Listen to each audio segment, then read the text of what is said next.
Gaza में 6 बंधकों के शव मिलने के बाद पूरे इजराइल में लोगों का आक्रोश बढ़ता जा रहा है। लोग बड़ी संख्या में अपनी सरकार के खिलाफ विरोध प्रदर्शन कर रहे हैं। प्रधानमंत्री नेतन्याहू ने मृतक के परिवार से माफी मांगी है। उन्होंने यरूशलेम में कहा कि हम समझौते के करीब थे, लेकिन कामयाब नहीं हो पाए।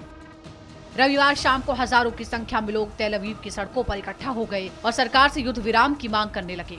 वहीं इजराइल के कई शहरों में पुलिस के साथ प्रदर्शनकारियों की झड़पें भी देखने को मिल रही हैं। बताया जा रहा है कि पिछले साल 7 अक्टूबर को हुए हमास के हमले के बाद से ये सबसे बड़ा प्रदर्शन है। रफा से 6 बंधकों के शव मिलने के बाद लोगों में दर्द और गुस्से की लहर है। इजराइल के लोग बंधकों की रिहाई के लिए युद्ध विराम की मांग कर रहे हैं। टाइम्स ऑफ इजराइल ने आयोजकों के हवाले से बताया है कि तेल अवीव में 3 लाख से ज्यादा लोग सड़कों पर इकट्ठा हुए। इसके अलावा 2 लाख से अधिक लोगों ने देश के तमाम हिस्सों में प्रदर्शन किया। तेल अवीव में हुए प्रदर्शन के दौरान डेंजेगॉफ स्ट्रीट में IDF मुख्यालय के शुरुआती गेट तक मार्च निकाला गया। इसमें प्रतीक के तौर पर 6 ताबूतों को भी शामिल किया गया।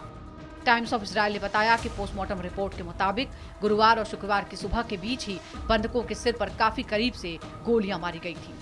बंधकों की मौत और लोगों के आक्रोश को देखते हुए राष्ट्रपति बाइडेन ने नेतन्याहू की कड़ी निंदा करते हुए आरोप लगाया कि उन्होंने बंधकों की रिहाई के लिए हमास के साथ समझौते और युद्ध विराम के लिए पर्याप्त कोशिश नहीं की।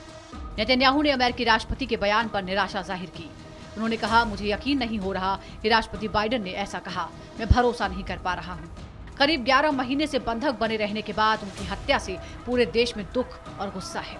ज्यादातर इजरायली इसके लिए बेंजामिन नेतन्याहू को दोषी ठहरा रहे हैं।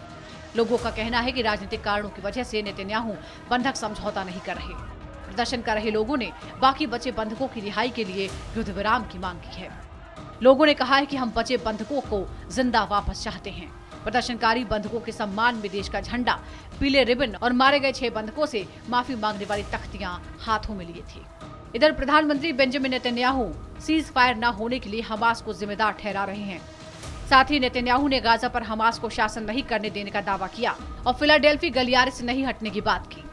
एक तरफ नेतन्याहू अपनी जिद पर अड़े हैं तो दूसरी तरफ उनके खिलाफ इजराइल समेत कई देशों में लोगों का गुस्सा बढ़ता जा रहा है। इजराइल में लोगों का प्रदर्शन उग्र हो गया है। तेल अवीव में प्रदर्शनकारियों की पुलिस के साथ जमकर झड़प हुई। सैकड़ों की तादाद में प्रदर्शनकारियों ने सड़क पर आगजनी की। प्रधानमंत्री नेतन्याहू के खिलाफ नारे लगाए।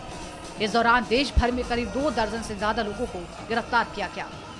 प्रदर्शनकारी नेतन्याहू से बचे हुए बंधकों की रिहाई के लिए हमास के साथ समझौता करने की मांग कर रहे हैं। इजरायली मीडिया के मुताबिक सिर्फ तेल अवीव ही नहीं, यरूशलेम और कई शहरों में करीब 5 लाख लोगों ने प्रधानमंत्री नेतन्याहू के खिलाफ प्रदर्शन किया। उन पर लगातार बंधकों की रिहाई के लिए गंभीरता नहीं दिखाने का आरोप लगाया।